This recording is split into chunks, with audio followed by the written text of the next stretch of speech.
है के मूल ग्रंथ का है, बीजा इसकी रचना है। कबीर साहब के साथ।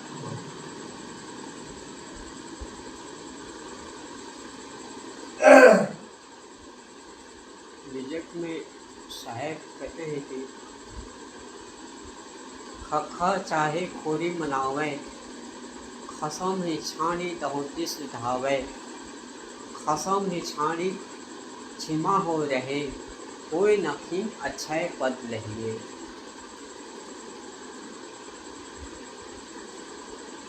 लोग कहते हैं कि कबीर साहब अनपढ़ थे, पढ़े नहीं लिखे थे, लेकिन यदि सदगुरु कबीर साहब अनपढ़ रहते, पढ़े नहीं लिखे रहते, तो हर एक एक अक्षर माध्यम से पद की रचना साथी शब्द दोहा नहीं कहे। कुछ पढ़े कुछ जाने हैं तब कहे हैं। हर वर्ण अक्षर से खखा चाहे खोरी मनावे। सदगुरु कबीर साहब खा अक्षर के माध्यम से कहते हैं कि खखा चाहे खोरी मनावे। खोरी इसको कहते हैं खोली काला का समझाऊ तो जानो साहब की खोली में फिर साहब में पड़ेगी।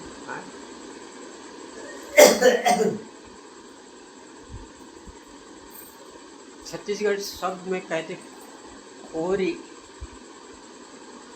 खोल को कहते हैं, गली को,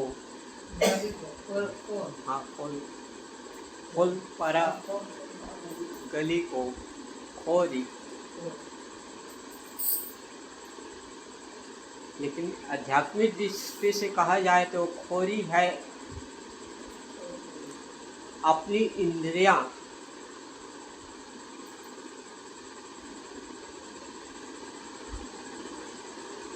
जो ये शरीर में 10 इंद्रियां हैं,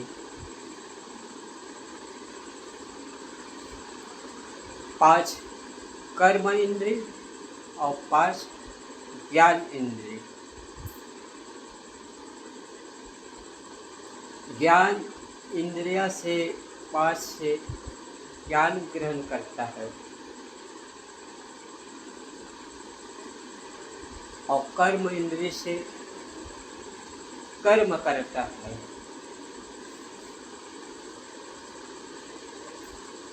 हर मनुष्य शरीर में 10 इंद्रियां हैं। वही सदगुरु कबीर साहब कहते हैं कि खखा चाहे खोरी मनावे। खोरी जो गली रूप में हमारे शरीर में है इंद्रियां, 4 चतुष्पाकरण मन चित्त बुद्धि अहंकार। मन से मनन करता है, चित्त से खोज करता है, बुद्धि से निर्णय देता है और अहंकार से स्वीकार करता है। आज बाहर से देखा जाए तो सबको सुधार लेते हैं, लेकिन वही दुख की बात है अपने मन को समझा नहीं पाते, बस में रख नहीं पाते। इसी कारण परिवार में, समाज में जहाँ भी हो, कला है, दुख है। दुख किसी को प्रिय नहीं है, सुख सबको स्वीकार है। इसलिए हमें और आप उसे हम जहाँ भी रहें, अपने मन को, अपनी इंद्रियों को समझा कर सही में पथ पर चले।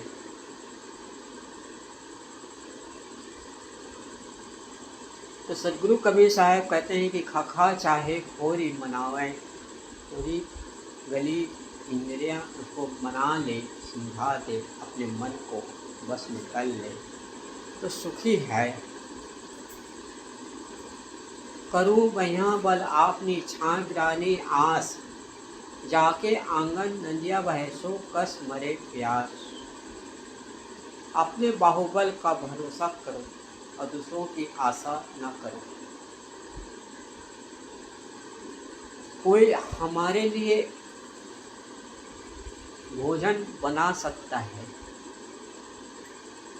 हम स्वयं भोजन प्राप्त करें, खाएं तो तृप्ति शांति मिलेगी। हमारे लिए कोई बिस्तर आसन लगा सकता है, लेकिन शयन निद्रा स्वयं को लेना होगा, तब निद्रा दूर होगी।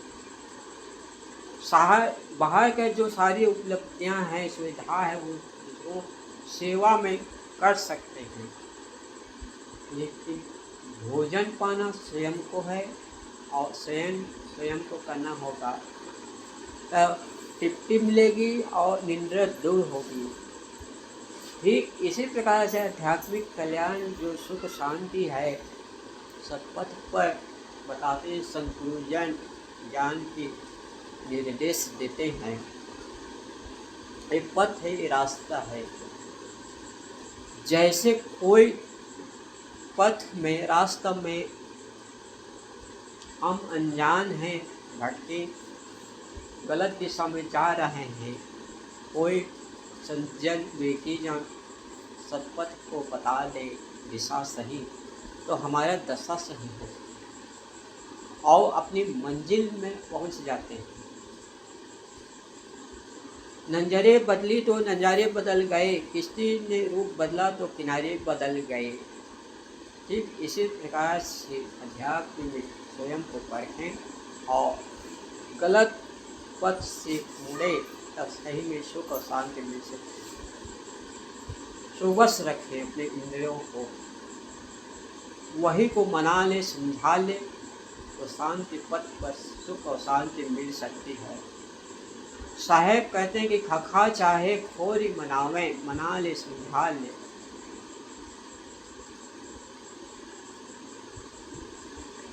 इंसान को इंसान की तरह देखना सीखो, सांप के साथ सुंदर व्यवहार करना सीखो, सभी पंथों ग्रंथों की वाणी को रखना सीखो,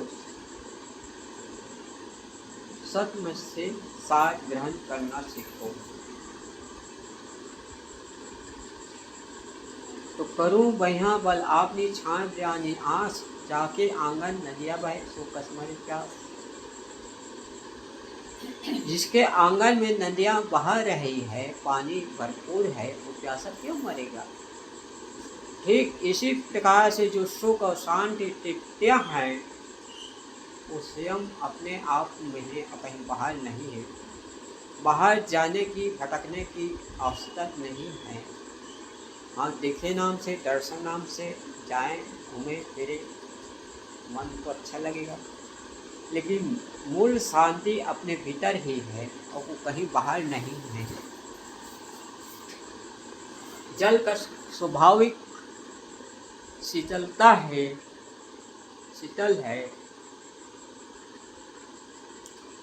अग्नि के द्वारा पानी को गर्म कर दिया जाए तो गर्म हो जाता है, और वही मारुत हवा के द्वारा उसका परमाणु अलग कर दिया जाए तो मूल रूप में पानी शीतलता है। ठीक इसी प्रकार से जो अपनी आत्मा चेतन जीव है, वो शांत स्वरूप निज ज्ञान दशा में रहता है।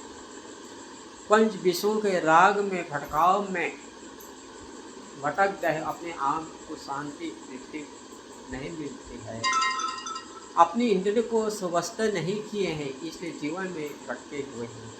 वही सदगुरु कबीर साहेब कहते हैं कि खखा चाहे खोरी मनावें, अपने मन को समझा लें, अपनी इंद्रिय को सुवस्थ कर लें, बस सब कुछ ठीक हो जाएगा। खसम ही छाड़ी तहो दृष्टि धावे। खसम नाम जो अपन पति को छोड़कर बाहर भटकती है दसों दिशा में,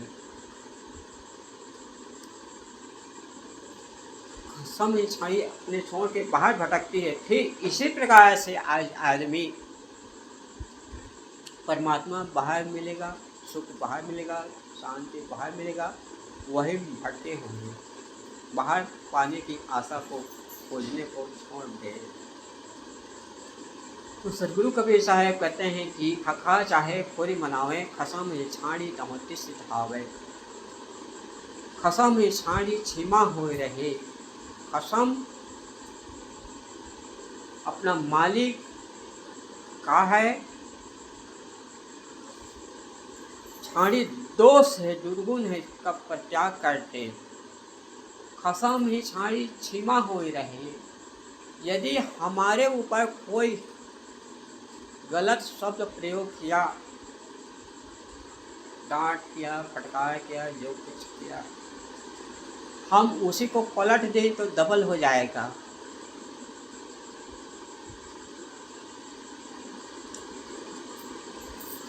प्रतीक कहती है कि अंधे के पुत्र अंधे होते हैं। उसको सहन कौन ने किया? दुर्योधन।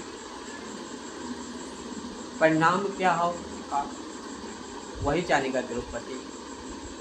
कि हम दूसरों को कट ना कहें, हम अपने जीवन में सुख शांति चाहते हैं तो हम मीठे पानी दें, सुंदर कट वचन ना कहें, सबको संभाल के बोले, सबके हाथ ना पाओ, ये शब्द करे औषधि, ये शब्द करे घाव। मीठे बानी सबसे बोले, सुख उपजे चाहो और, वशीकरण यह मन कहे तजी वचन कठोर। तो दूसरों को क्षमा कर दे, इसी में भला है और शांति है। तो वही सदगुरु कबीर साहेब कहते कि खखा चाहे कोई मनावे, खसम ही छाणी तहु दिस डावे, खसम ही छाणी क्षमा हो रहे, कोई न खीन अच्छा है पद लहे। खीन यानी नष्ट, वो क्या चीज में हो, वो क्या चीज है? वो छिन्नी हो। हमारा भौतिक शरीर माना हुआ है, वो निरंतर परिवर्तन हो रहा है, परिवर्तनशील है, क्षीण हो रहा है। लेकिन क्या है? शाश्वत है, शांत है, अपनी आत्मा है, अपना स्वरूप है। हम जिस शब्द में कहें, आत्मा कहें, जीव कहें, अविनाशी कहें, स्वयं कहें, वो अक्षय पद है, क्षय होने वाला नहीं है। तो खखा चाहे कोई मनावे, खसम छाड़ी तहु दिस डावे, खसम छाड़ी सीमा हो रहे, कोई ना खीन अक्षय पद नहीं, वो छिन्न होने वाला नहीं है, अक्षय पद है, शांत स्वरूप है। जिसे साहेब कहते हैं कि काल न खाए कल्प नहीं व्यापे, देव जरा नहीं छीजे। काल खा नहीं सकता है, कल व्याप नहीं सकता है, देव जरा छीजे यानी छिन्न नहीं हो सकता। तो है आत्मा सत्य। जो व्यक्ति सत्पथ पर चलता है, हम यदि भूलवश किसी सांप को, जीव जंतु को पैर रख दें कब पर, तो अलग हो जाएगा, लेकिन हमें काटेगा नहीं। सत्पथ पर सही दिशा पर चलेंगे तो जेका पर काल आया जाएगा, समय आया जाएगा, ऊपर पर छुएगा और सही है तो कुछ कर नहीं सकता, बाल बाका तो कर नहीं सकता है। इसलिए हमें और आप से, हम भले दुख मिले लेकिन सही दिशा में चले, सत्पथ पर चले तो जीवन में सुख और शांति मिल सकती है। और अपने दोष है, बुराइयाँ हैं, इसका परित्याग करें, मतलब जीवन में सुख और शांति मिल सके। तो वही सदगुरु कबीर साहेब ज्ञान 34 में बताते हैं कि खखा चाहे खोरी मनावे, अपनी इंद्रियों को सुबस कर ले, सत्पथ पर चले, दूसरों के वाणी को सुनकर सही को ग्रहण करें और असत का परित्याग करें। और खसम ही छाड़ी क्षमा हो रहे, यानी खसम अपना स्वरूप अवचेतन जीव को इसको छोड़ करके बाहर भटकते हैं, काशी में, द्वारका में, उसमें शांति मिलेगी नहीं, तो स्वयं में लौटना होगा। और जो अपनी बुराई को त्याग दे, छोड़ दे, दूसरों पर क्षमा कर दे, तो वही अक्षय पर अटल स्वरूप पारक जिस शब्द को कहते हैं वो अपने आप में है। तो अपना स्वरूप को जाने और तब जीवन में सुख और शांति मिल सकती है। अभी हम लोग कुछ देर पाठ, भजन और कुछ देर निवेदन के वाक मनन करें, तब जीवन में सुख और शांति है। तो बस इन्हीं शब्दों से अपनी वाणी बोले। सद्गुरुदेव की जय। बीजक लग अध्ययन करे सुने गंभीर है। ये कहानी इतिहास की बात नहीं है, तो समझना और कहना सरल नहीं है। और जो विकी संत जैन हैं वो समझ सकते हैं एक एक शब्द को। कहीं भागवत पुराण की कथा बात नहीं है।